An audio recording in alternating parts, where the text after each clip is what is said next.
ವಿಶ್ವಗುರು ಬಸವ ಜಯಂತಿ 891ನೇಯ ಇವತ್ತಿನ ಅಂತಾರಾಷ್ಟ್ರೀಯ ವಿಚಾರ ಸಂಕಿರಣದ 4ನೇಯ ಗೋಷ್ಠಿಯ ನನ್ನ ವಿಚಾರ ಬಸವಣ್ಣನವರು ಪ್ರಜಾಪ್ರಭುತ್ವವಾದಿ. 365 ದಿವಸನೂ ಮಾತನಾಡಬೇಕಾಗಿರ್ತಕ್ಕಂತಹ ವಿಷಯ ಅನ್ನೋದನ್ನ ನಿಮ್ಮ ಗಮನಕ್ಕೆ ತರ್ತಾ 12ನೇ ಶತಮಾನದ ಪ್ರಜಾಪ್ರಭುತ್ವದ ಅತ್ಯಂತ ಮುಖ್ಯವಾದಂತಹ ವಚನ, ನೀನೊಲಿದಡೆ ಕೊನರು ಕೊನರುವುದಯ್ಯ, ನೀನೊಲಿದೊಡೆ ಬರಡು ಹಯನುವುದಯ್ಯ, ನೀನೊಲಿದೊಡೆ ವಿಷವೆಲ್ಲ ಅಮೃತಬಹುದಯ್ಯ, ಕೂಡಲ ಸಂಗಮ ದೇವ, ನೀ ಒಲಿದಡೆ ಸಕಲ ಪಡಿ ಪದಾರ್ಥಗಳೆಲ್ಲವೂ ಇದರಲ್ಲಿ ಪೂವು ಕೂಡಲ ಸಂಗಮ ದೇವ. ನಾನೆಲ್ಲ ಆಯೋಜಕರಿಗೂ ನಿನ್ನೆ ಹೇಳಿದ್ದೆ, ನಾನು ಒಂದೇ ವಚನವನ್ನ ತಗೊಳ್ತೀನಿ, ಅದರಲ್ಲಿ ಪ್ರಜಾಪ್ರಭುತ್ವದ ಲಕ್ಷಣಗಳನ್ನ ಹೇಳುವ ಪ್ರಯತ್ನ ಮಾಡ್ತೀನಿ ಅಂತ. ನನ್ನ ಕಾಳಜಿ, ಬಸವಣ್ಣನವರು ಪ್ರಜಾಪ್ರಭುತ್ವವಾದಿ. ನಾವೆಲ್ಲರೂ ಕೂಡ ಪ್ರಜಾಪ್ರಭುತ್ವದ ಒಳಗೆ ಪ್ರಜೆಗಳಾಗಿ ಇವತ್ತು ಜೀವನವನ್ನ ಮಾಡ್ತಾ ಇದ್ದೀವಿ. ಪ್ರಜಾಪ್ರಭುತ್ವ ಅಂದ್ಕೂಳೆ ನಮ್ಮ ಮುಂದೆ ಬರ್ತಕ್ಕಂಥ 2 ಅಂತರಂಗ ಬಹಿರಂಗ, ನನ್ನ ಕರ್ತವ್ಯ ಮತ್ತು ನನ್ನ ಹಕ್ಕು. 12ನೇ ಶತಮಾನವನ್ನ ಅಸಂವಿಧಾನಾತ್ಮಕವಾದಂತ ಪ್ರಜಾಪ್ರಭುತ್ವ ಅಂತ ಕರಿತೀವಿ. ಏನದು ಅಸಂವಿಧಾನಾತ್ಮಕ ಪ್ರಜಾಪ್ರಭುತ್ವ ಅಂದ್ರೆ, ನಾನು ನನ್ನ ದುಡಿಮೆಯನ್ನ ಮಾಡುವುದು ನನ್ನ ಕರ್ತವ್ಯ. ಅರ್ಥಾತ್ ಕಾಮರ್ಸ್ನವ್ರು ಹೇಳುವ ರೀತಿಯಲ್ಲಿ ಇದು ಫೈನಾನ್ಸ್, ಹಣಕಾಸು, ಇದು ಸಂಪಾದನೆಯ ಘಟ್ಟ. ಕಾಯಕ, ನಾನು ಸಂಪಾದನೆ ಮಾಡಬೇಕಾದಂತಹ ಕರ್ತವ್ಯ. ದಾಸೋಹ, ನಾ ಏನ್ ಸಂಪಾದನೆ ಮಾಡಿರ್ತೇನೋ ಅದನ್ನ ವಿತರಣೆ ಮಾಡಬೇಕಾಗಿರ್ತಕ್ಕಂತಹ ಮತ್ತೊಂದು ಆಯಾಮ.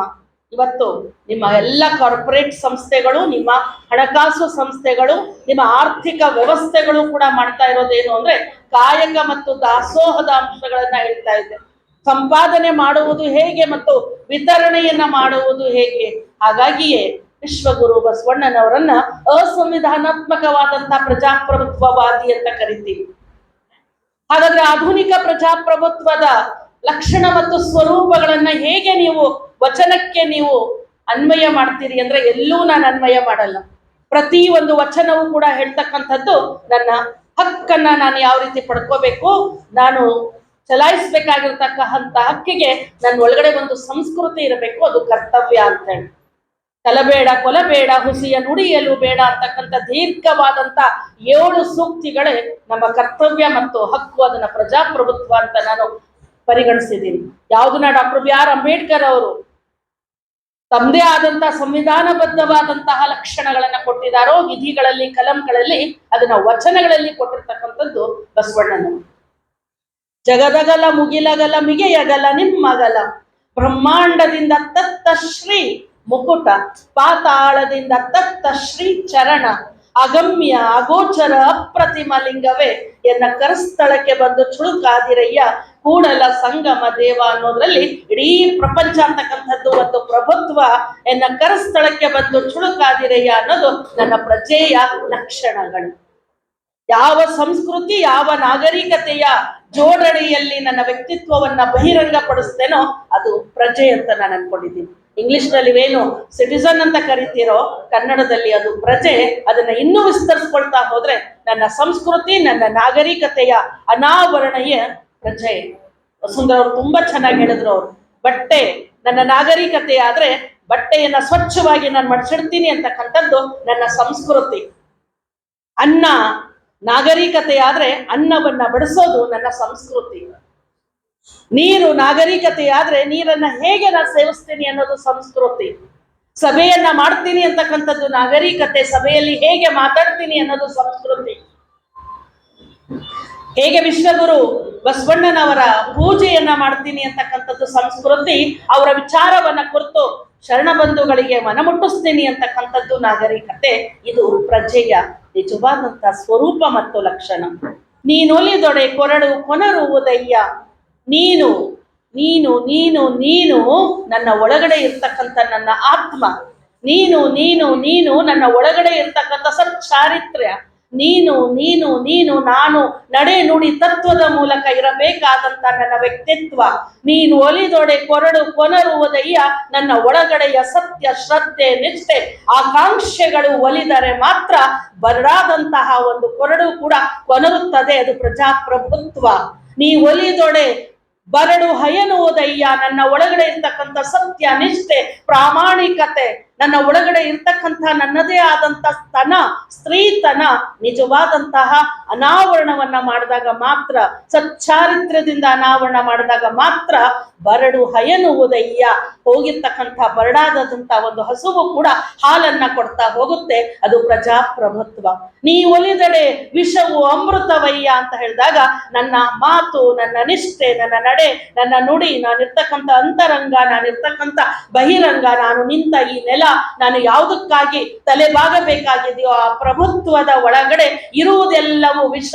ಆದ್ರೆ ನನ್ನನ್ನ ನಾನು ಸಮರ್ಪಿಸಿಕೊಂಡಾಗ, ನನ್ನನ್ನ ನಾನು ವೈಭವೀಕರಿಸಿಕೊಂಡಾಗ, ನನ್ನನ್ನು ನಾನು ಸತ್ಯ ನಿಷ್ಠೆಯೆಡೆಗೆ ತೆಗೆದುಕೊಂಡು ಹೋದಾಗ, ನನ್ನ ಸರಳತೆಯ ಮೂಲಕ ಮಾನವೀಯ ಮೌಲ್ಯವನ್ನ ಕೊಟ್ಟಾಗ ವಿಷವೆಲ್ಲವೂ ಕೂಡ ಅಮೃತಬಹುದಯ್ಯ.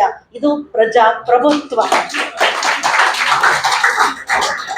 ಕೂಡಲ ಸಂಗಮ ದೇವ ಇಲ್ಲಿಯುವುದು ಸಕಲ ಪಡಿ ಪದಾರ್ಥಗಳೆಲ್ಲವೂ ಇಲ್ಲಿಯುವುದು. ಇಂಥ ಬ್ಯೂಟಿಫುಲ್ ಆದಂತ ಪ್ರಜಾಪ್ರಭುತ್ವದ ಲಕ್ಷಣ.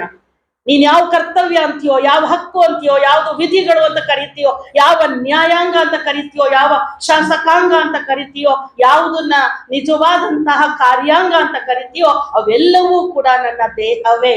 ನನ್ನ ದೇಹದ ಒಳಗಡೆ ನನ್ನ ಕಾರ್ಯಾಂಗ ಇದೆ, ನಾ ಮಾಡುವ ನಿಷ್ಠೆಯ ಕಾರ್ಯ. ನನ್ನ ದೇಹದ ಒಳಗಡೆ ಶಾಸಕಾಂಗ ಇದೆ, ನನ್ನ ಭೌತಿಕವಾದಂತಹ ಚಿಂತನೆಗಳು. ನನ್ನ ಒಳಗಡೆ ನ್ಯಾಯಾಂಗ ಇದೆ, ನಾನು ಈ ಸಮಾಜವನ್ನ ಸಮ ಪ್ರಮಾಣದಲ್ಲಿ ಕಾಣ್ತೀನಿ. ಅದಕ್ಕೆ ಇನ್ನೊಂದು ವಚನ ಪ್ರಜಾಪ್ರಭುತ್ವದಲ್ಲಿ ಅನುಭವ ಮಂಟಪದಲ್ಲಿ ಬಸವಣ್ಣನವರು ಹೇಳಕ್ ಹೊರಟಿದ್ದಾರೆ ನೋಡಿ. ವಸುಂಧರ ಅವರು ಅದನ್ನ ಉಲ್ಲೇಖ ಮಾಡಿದ್ರು. ನನಗಿಂತ ಹಿರಿಯರಿಲ್ಲ ಅಂತಕ್ಕಂಥ ಅಂಶ, ಶಿವಭಕ್ತರಿಗಿಂತ ಹಿರಿಯರಿಲ್ಲ. ಇದು ನನ್ನ ಮನಸ್ಸಾಕ್ಷಿ, ಇದು ನಿಮ್ಮ ಪಾದ ಸಾಕ್ಷಿ. ಹೆಚ್ಚು ವಚನಗಳಲ್ಲಿ ಪಾದವನ್ನ ಬಳಸ್ತಾರೆ. ಪಾದ ನಾನು ನಡೆದು ಬಂದ ದಾರಿ, ಪಾದ ನೀನಿಟ್ಟ ಹೆಜ್ಜೆ, ಪಾದ ಪ್ರಜಾಪ್ರಭುತ್ವದಲ್ಲಿ ಪ್ರಜೆಯಾಗಬೇಕಾದಂತ ನೀತಿ ನಿಯಮಗಳು. ನಾವು ಅರ್ಥನೇ ಮಾಡ್ಕೊಂಡಿಲ್ಲ ಬಸವಣ್ಣನವ್ರನ್ನ. ಅಸಂವಿಧಾನಾತ್ಮಕವಾದಂತ ಪ್ರಜಾಪ್ರಭುತ್ವದಲ್ಲಿ ಸರಳವಾಗಿ ಹೇಳಿದ್ದಾರೆ ನೋಡಿ. ಅದಕ್ಕೆ ನಮಗೆ ಅರ್ಥ ಆಗ್ತಾ ಇರ್ಲಿಲ್ಲ. ನಮಗೊಂದ್ ಸ್ವಲ್ಪ ಗಾಬರಿ ಹುಟ್ಟಿಸುವ ಪದಗಳನ್ನ ಹೇಳ್ಬಿಟ್ಟಿದ್ರೆ, ಸ್ವಲ್ಪ ಕ್ರಿಟಿಕಲ್ ಆದಂತಹ ಕಾಂಪ್ಲೆಕ್ಸ್ ಆದಂತಹ ಪದಗಳನ್ನ ಬರೆದ್ಬಿಟ್ಟಿದ್ರೆ ಅತ್ಯಂತ ದೊಡ್ಡ ಗುರು ಆಗ್ತಿದ್ರೋ ಏನು. ಉಳ್ಳವರು ಶಿವಾಲಯವ ಮಾಡುವರು, ನಾನೇನ ಮಾಡಲಿ, ಕಾಲೇ ಕಂಬ ಶಿರವೇ ಹೊನ್ನ ಕಳಸವಯ್ಯ, ಸ್ಥಾವರ ಕಳಿವುಂಟು ಜಂಗಮ ಕಳಿವಿಲ್ಲ. ಇದು ಪ್ರಜಾಪ್ರಭುತ್ವ. ಎಂದೆಂದೂ ಪ್ರಜೆಗಳಿಗೆ ಅಳಿವಿಲ್ಲ. ಯಾಕಂದ್ರೆ ಪ್ರಜೆ ಜಂಗಮ, ಸ್ಥಾವರಕ್ಕೆ ಅಳಿವುಂಟು ಪ್ರಭುತ್ವ. ಇನ್ನ ಜೂನ್ 4 ಆದ ಕೂಡಲೇ ಬೇರೆಯ ಪ್ರಭುತ್ವಕ್ಕೆ ನಾವು ನಿರೀಕ್ಷಣೆ ಮಾಡ್ತಿದ್ವಿ. ಆದ್ರೆ ಪ್ರಜೆಯಾಗಿಯೇ ಇರ್ತಾನೆ. ಪ್ರಜೆ ಸ್ಥಾವರನಲ್ಲ, ಜಂಗಮನು. ಪ್ರಭುತ್ವ ಸ್ಥಾವರ ಅಳಿದು ಹೋಗುತ್ತೆ 5 ವರ್ಷದ ನಂತರ. ಇದಕ್ಕಿಂತ ದೊಡ್ಡ ಪ್ರಜಾಪ್ರಭುತ್ವದ ಲಕ್ಷಣಗಳು ಬೇಕಾಗಿತ್ತ ಶರಣ ಬಂಧುಗಳೇ. ನೀನು ಒಲಿದಡೆ ಸಕಲ ಪಡಿ ಪದಾರ್ಥಗಳೆಲ್ಲವೂ ಇಲ್ಲಿ ಕೂಡಲ ಸಂಗಮ ದೇವ ಅನ್ನೋದೇ ಶಾಸಕಾಂಗ, ಕಾರ್ಯಾಂಗ, ನ್ಯಾಯಾಂಗ, ಕರ್ತವ್ಯ, ಹಕ್ಕು, ನ್ಯಾಯ, ಚಿಂತನೆ, ಕೌಟುಂಬಿಕ, ಸಾಮಾಜಿಕ, ಆರ್ಥಿಕ, ಧಾರ್ಮಿಕ, ವೈಯಕ್ತಿಕ, ಎಲ್ಲಕ್ಕಿಂತ ಹೆಚ್ಚಾಗಿ ಆಧ್ಯಾತ್ಮಿಕ. ವಚನಗಳು ಧ್ಯಾನಸ್ಥವನ್ನ ಕೊಡುತ್ತವೆ. ವಚನಗಳು ಹೇಳೋದ್ರಿಂದ ಯೋಗ ಸಿಗುತ್ತೆ ಅಂತಕ್ಕಂಥ ಮತ್ತೊಂದು ಹೊಸ ಅಂಶ ನಮ್ಮ ಮೊದಲನೆಯ ಪ್ರಬಂಧ ಮಂಡಕರು ಹೇಳಿದ್ರು.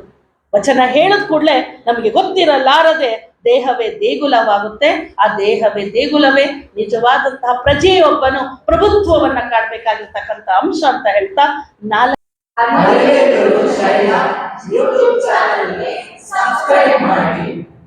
ಲೈಕ್ ಮಾಡಿ, ಕಮೆಂಟ್ ಮಾಡಿ, ಶೇರ್ ಮಾಡಿ.